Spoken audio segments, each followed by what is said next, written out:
sur la seconde circonscription de Tarn-et-Garonne. Les autres candidats sont Claudie Chrétien, soutenu par le Nouveau Front Populaire, Jules Dufaux du parti Horizon, Anne Hius, parti radical de gauche, Françoise Ratsimba, lutte ouvrière et enfin Claire Hems du mouvement Changement Citoyen. Bonjour Marine Amelé, bienvenue à vous sur CFM Radio.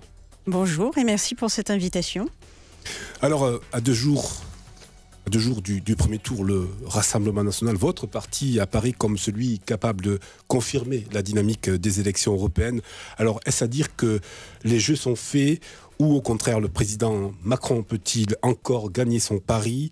Que propose le Rassemblement national pour répondre aux attentes et aux inquiétudes des Français? Et puis au-delà, quelles sont vos propositions sur le pouvoir d'achat, la sécurité, le droit des femmes, le racisme ou encore la politique étrangère? Le rassemblement de Marine Le Pen est-il soluble dans l'héritage de Jean-Marie Le Pen? Mais pour commencer, Marine Amelé, une première question. Est-ce que le Rassemblement national est prêt, selon vous, à gouverner? Bien sûr que nous sommes prêts à gouverner. D'ailleurs, cette dissolution, nous la demandons depuis longtemps. Ça s'est accéléré au moment des élections européennes, mais nous demandons cette élection. Et pour tout vous dire, depuis que nous sommes arrivés à l'Assemblée nationale il y a 2 ans, nous avons commencé à travailler pour une prise de pouvoir, bien sûr. Bien sûr. Oui, poursuivez. Et tout à l'heure, vous disiez, est-ce que tout est plié? Non, dans les élections, il n'y a jamais rien de plié. Une élection on doit considérer jusqu'à la fin que rien n'est gagné. Il faut se mobiliser. C'est la raison pour laquelle nous avons fait une campagne très active sur le terrain. Nous avons été mobilisés chaque jour. Nous sommes allés sur les marchés. Nous sommes allés à la rencontre des gens dans les associations. Nous sommes allés dans les entreprises. Nous sommes allés rencontrer les commerçants. Nous avons fait une campagne très active. Et nous considérons que rien n'est gagné tant que ça ne sera pas gagné. Alors, il y a des polémiques, elles sont régulières lorsqu'il y a en période de campagne électorale, mais ce matin, le ministre de l'Intérieur, Gérald Darmanin, pointer son inquiétude sur une parole raciste qui se libère de plus en plus. Il y a des messages sur les réseaux sociaux. Il y a ce message que un de vos collègues députés Rassemblement national, candidat à sa succession, a posté sur le réseau Twitter, enfin X désormais, disant que la nomination d'une ministre parlant de Najat Vallaud-Belkacem, d'une ministre franco-marocaine, c'était une erreur. Ça a été rapidement contrecarré par Marine Le Pen. Mais vous, votre avis à vous, Marine Amelé, sur ce climat qui est en train de s'installer en France? Écoutez, Marine Le Pen l'a démenti, vous faites bien de le dire, parce que ça ne fait pas partie des choses qu'on tolère chez nous. Les gens du Rassemblement national ne sont pas des gens racistes. Nos électeurs ne sont pas des gens racistes non plus, puisqu'on fait une espèce d'assimilation.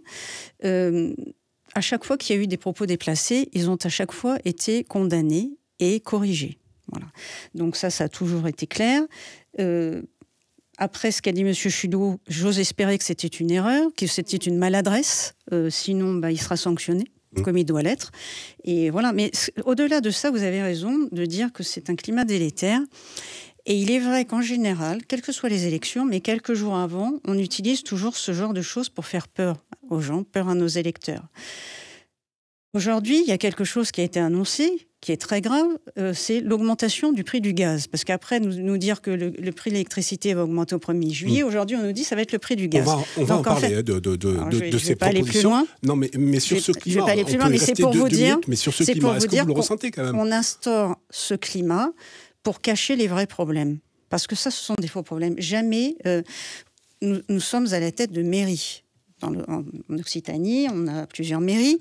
Est-ce qu'il y a eu des choses racistes de fait dans ces mairies? Est-ce qu'à l'Assemblée nationale, nous avons eu des propos racistes? Jamais. On nous fait un faux procès. Alors, chaque fois, c'est sur le racisme. Voilà, vous le savez, nous ne sommes pas racistes, nous ne l'avons pas été, nous n'avons pas l'intention de l'être. Les Français qui ont une culture, qui sont nés à l'étranger, mais qui ont acquis la nationalité française après, ils n'ont pas de motif d'inquiétude si vous arrivez au pouvoir? Bien sûr que non. Et d'ailleurs, j'en rencontre beaucoup sur les marchés qui nous disent voter pour nous, parce qu'ils sont, comme tout le monde, ils travaillent, ils paient des impôts, et ils commencent à en avoir assez de payer pour des gens qui, par contre, là, vous avez en partie raison, c'est que les gens qui arrivent en France de façon illégale ne seront pas prioritaires, ça c'est clair. Mais tous les gens qui sont des binationaux, qui travaillent ou autres, il n'y a aucun souci à se faire. Il n'y en a jamais eu. Il n'y en a jamais eu. C'est un faux problème. Alors, l'abrogation de la réforme de retraite, et on reviendra sur l'énergie, est-ce que c'est calé, c'est pour quand à quel âge les Français pourront-ils partir à la retraite? Parce qu'on n'a pas très bien compris, 60, 61, 60 c'était le vœu, en tout cas de Jordan Bardella au début de sa campagne. Éric Ciotti, qui vous a rallié, lui, il souhaitait que les Français partent à 67, voire 68 ans. Comment vous allez arriver finalement à vous harmoniser, et si vous pouvez nous dire quand les Français pourront-ils partir à la retraite? Bien sûr. Au lendemain de la réforme sur les retraites, Marine Le Pen a tout de suite annoncé qu'elle reviendrait sur cette réforme qui est injuste et qui en plus n'a pas fait gagner un centime aux Français. Bon. Donc elle était inutile. Et tout de suite, elle a été claire et les positions n'ont pas changé depuis. C'est-à-dire que la retraite à 60 ans, pour les gens qui ont commencé à travailler tôt, avant 20 ans, et qui ont 40 annuités. Ça reste comme ça a toujours été comme ça. Au-delà, il faudra 42 annuités.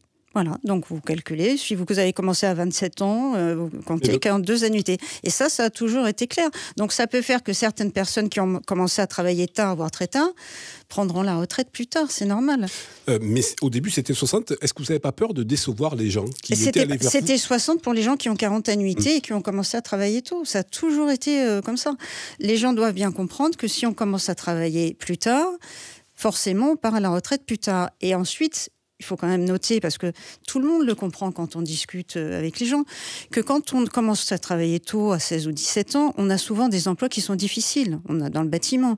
Dans le bâtiment, ces gens ne peuvent plus travailler au-delà de 60 ans. C'est pas possible. Donc, en fait, ils sont soit au chômage, soit en arrêt maladie. Donc, forcément, c'est pas la solution.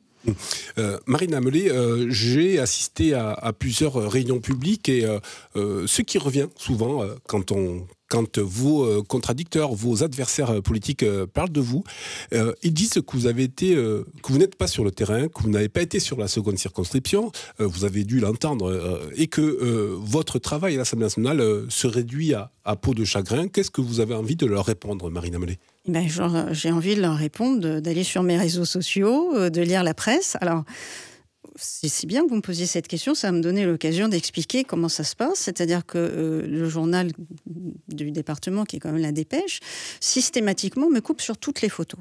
C'est-à-dire, où que j'aille, je suis coupée sur toutes les photos. Je vous invite à vérifier. Donc, effectivement, dans leur esprit, je ne suis pas sur le terrain.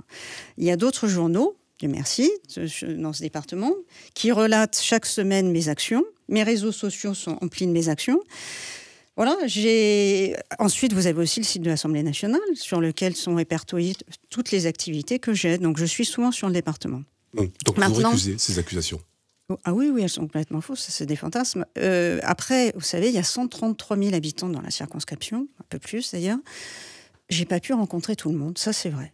Ça, c'est vrai. Donc, les gens qui disent uniquement La Dépêche et qui ne me voient pas, ça peut arriver. Il y a des gens que je n'ai pas rencontrés. En même temps, je suis sur le terrain depuis 2 ans, puisque je suis élue depuis 2 ans.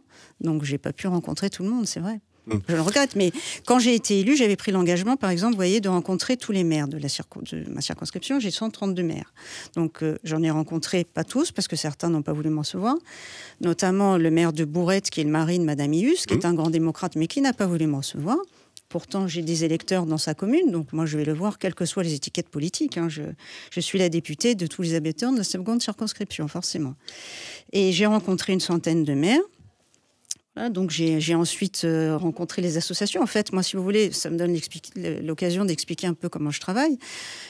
Suivant le texte que nous travaillons, je vais rencontrer les personnes qui sont concernés par ce texte. Par exemple, vous voyez, on a travaillé avec les agriculteurs qui m'ont alerté déjà avant de manifester, en amont, dès le mois de novembre. J'ai souhaité rencontrer tous les agriculteurs et les rencontrer ensemble. Comme ça, il y avait une possibilité de s'exprimer.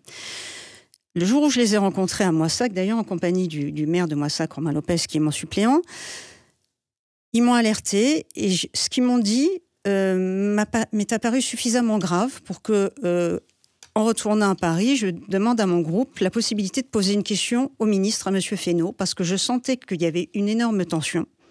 Et d'ailleurs, les conflits ont commencé dans notre département et dans le Lot. Il y avait une énorme tension. Et donc, j'ai demandé à mon groupe d'avoir ce droit à la question au gouvernement suivante.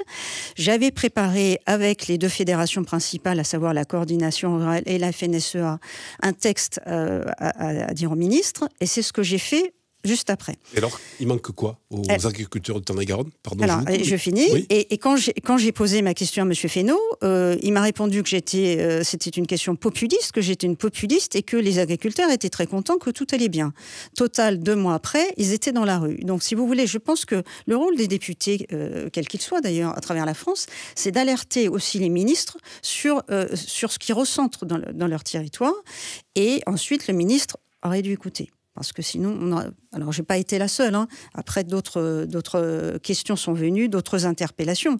Mais s'il avait écouté un peu plus la base, eh bien, on n'aurait peut-être pas eu les conflits qu'on a eus après. Sur l'agriculture, justement, est-ce que vous êtes favorable aux retenues d'eau que souhaitent les agriculteurs? Tout à fait. Je suis favorable. Et d'ailleurs, je voudrais alerter parce que dans le programme de la NUPES 2, Nouveau Front Populaire, Nouveau Front Populaire, les 2 premières mesures qu'ils prendraient, c'est l'arrêt total des bassines et l'arrêt total, dès le lendemain de leur élection, de l'utilisation des intrants. Donc il faut bien que tous les agriculteurs aient entendu ces 2 propositions, parce qu'on n'en a pas beaucoup parlé. Mais c'est quand même catastrophique. La baisse de la TVA sur les carburants, c'est une mesure que vous souhaitez pour juillet, si vous accédez au pouvoir. 20-30 centimes de moins sur le litre des carburants. Pour la baisse de la TVA sur les produits de première nécessité, c'est renvoyé à plus tard. Pourquoi? C'était aussi une promesse de Jordan Bardella et de Marine Le Pen. Non, la baisse de l'énergie, c'est pas renvoyé à plus tard. Non, mais sur la baisse de la TVA sur les produits de première nécessité. Sur les produits de première nécessité. Oui. C'est pas renvoyé à plus tard, c'est renvoyé à la rentrée. Oui. Mais vous savez que Jordan a annoncé que s'il était... si notre parti était majoritaire, notre alliance était majoritaire, s'il était Premier ministre de la France, il lancerait un audit financier. Voilà, un audit financier pour connaître la situation exacte des finances, parce que nous ne faisons pas confiance au gouvernement, nous pensons que nous ne savons pas tout. Donc, on ne va pas mentir aux Français, il faut que ça passe dans le budget. Et le budget est voté chaque année à partir de la fin du mois de septembre jusqu'à quasi au mois de décembre, normalement. Quand il y a une discussion complète, c'est vrai que l'année dernière, on n'a eu que 15 jours puisqu'il y a eu l'utilisation du 49.3. Mais sur le principe, si vous voulez, on essaie...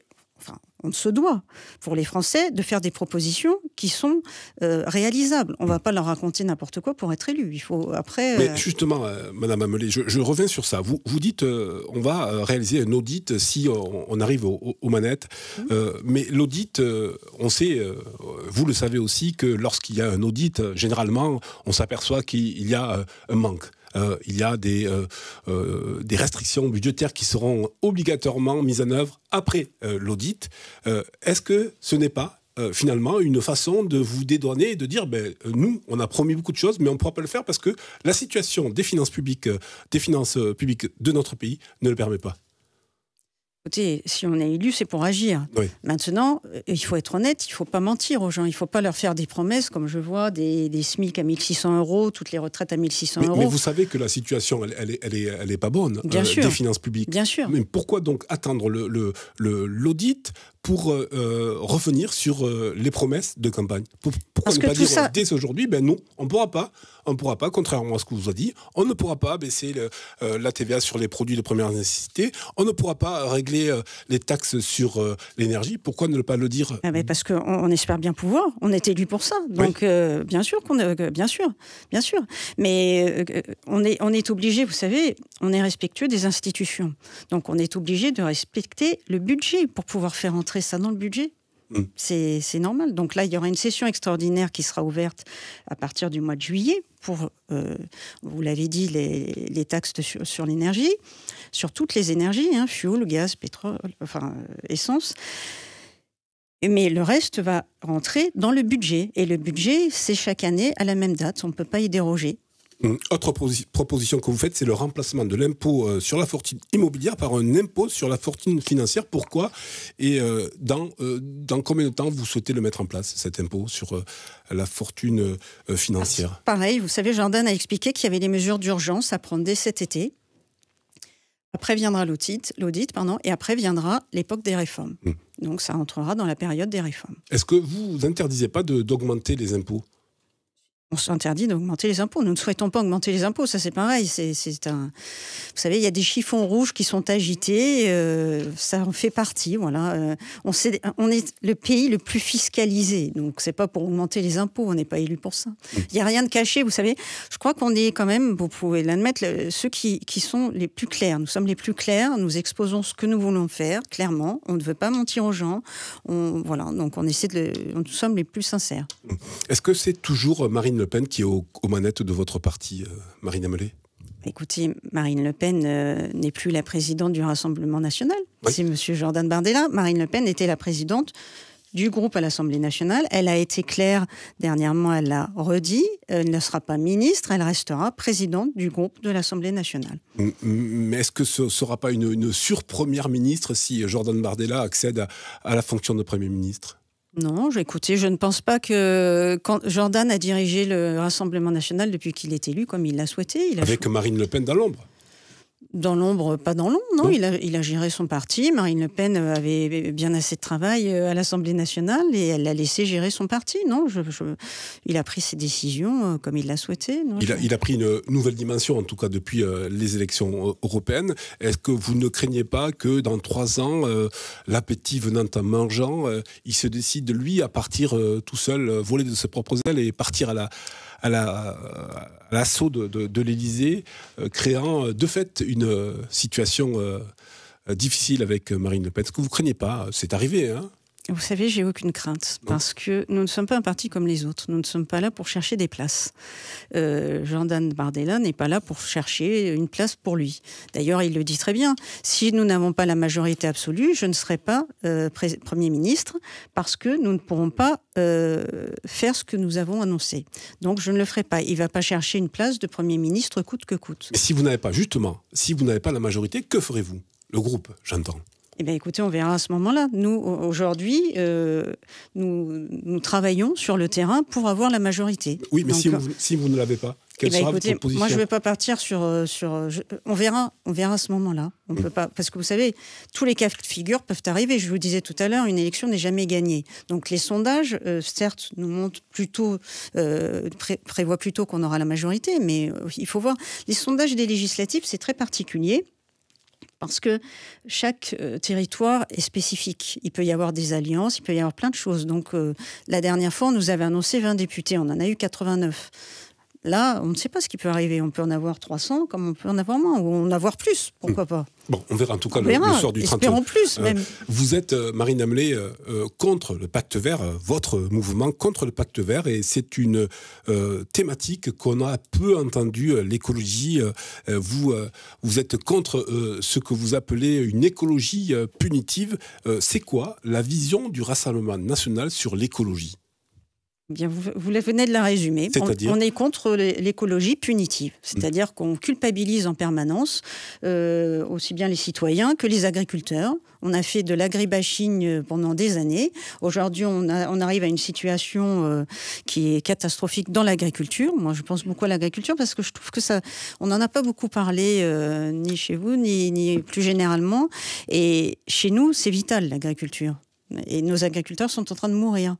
Pas qu'ils sont en difficulté, ils sont en train de mourir. C'est pour ça d'ailleurs que j'ai beaucoup travaillé avec eux et que je me suis battue à l'Assemblée nationale, parce que on les voit mourir sous nos yeux. On a perdu de l'industrie, aujourd'hui on est en train de perdre l'agriculture. Donc, mais vouloir réintroduire finalement la culture de l'énergie fossile, est-ce que ce n'est pas à contre-courant? Vous n'êtes pas à contre-courant de l'histoire qui est en train de...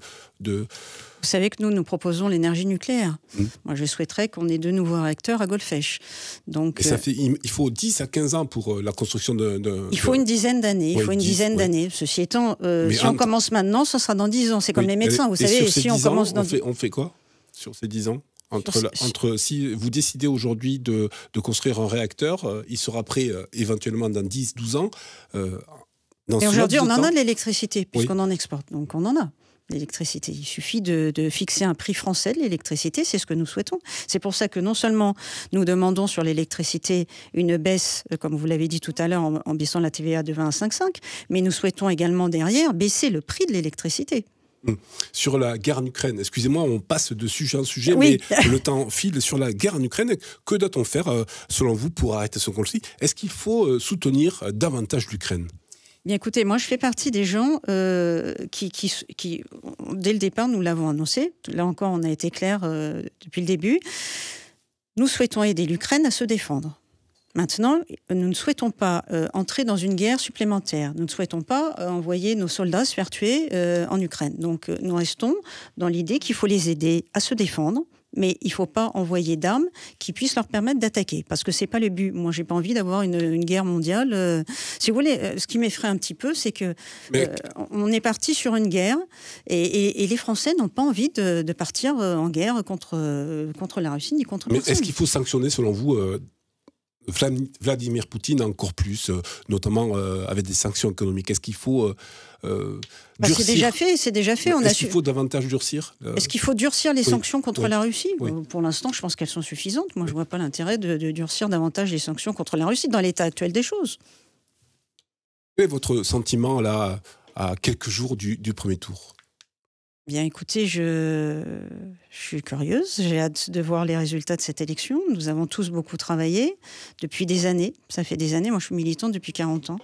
Donc, ça fait des années que nous attendons ce moment. Des années que nous attendons d'arriver au pouvoir. En conclusion, Marine Amelé, si vous deviez dire à nos auditeurs un dernier mot pour qu'ils glissent le bulletin Amelé Lopez dans l'urne dimanche prochain, vous leur diriez quoi aux électeurs? Écoutez, je vais demander à tous les électeurs de voter utile. Ils ont le choix entre 3 blocs. Ça va être très rapide. Je l'ai mis dans un visuel. Ils ont le choix entre 3 drapeaux, en fait. Ils ont le choix entre le drapeau de la Palestine avec la gauche, le drapeau de l'Europe avec M. Macron, et ensemble, et le drapeau de la France avec le Rassemblement national. Donc, qu'ils fassent leur choix. Merci beaucoup, Marine Amelé, Merci à d'avoir vous pour cette accepté invitation. l'invitation de CFM Radio. Merci beaucoup. On se donne rendez-vous, si vous êtes qualifié, pour le débat d'entre-deux tours sur CFM Radio. Avec grand plaisir. Merci beaucoup. Merci beaucoup.